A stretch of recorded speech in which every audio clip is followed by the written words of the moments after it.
तर विधिमंडळ राष्ट्रीय परिषदेतील जेवणाचं ताट चांदीचं नाही अशी माहिती सूत्रांनी दिली आहे। चांदीच्या ताटाबाबत विधिमंडळ सूत्रांकडून हे स्पष्टीकरण मिळालंय। व्हाईट मेटल आर्टिफिशियल ताट असल्याचं विधिमंडळाचं म्हणणं आहे। जेवणाचे दरही निम्म्याहून कमी असल्याचा दावा करण्यात येतोय।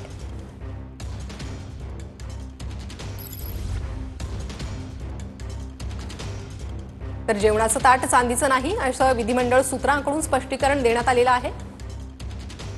दरम्यान जेवणाची किंमत देखील निम्मी होती असं स्पष्टीकरण विधिमंडळ सूत्रांनी दिलेलं आहे।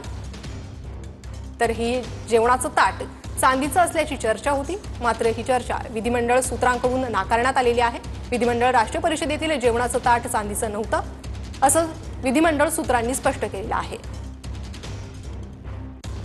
दरम्यान व्हाईट मेटल आर्टिफिशियल ताट असल्याचं देखील विधिमंडळाचं म्हणणं आहे। अधिक अपडेट घेणार आहोत आमचे प्रतिनिधी विनायक डावरुंग यांच्याकडून। विनायक,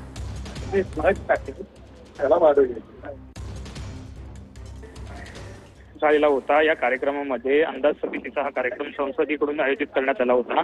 त्याबाबत आपण जर पाहिलं तर चांदीचं ताट असल्याचं समोर जाहीर आलेलं होतं, परंतु आता विधिमंडळ सूत्रांकडून जी माहिती देण्यात आली आहे त्या माहितीनुसार जी जेवणाची ताटं होती ही चांदीची नव्हती, व्हाईट मेटल आर्टिफिशियल अशी ही ताटं होती असं त्यांनी विधिमंडळाकडून स्पष्टीकरण देण्यात आलेलं आहे। सूत्रांनी त्याची माहिती दिली।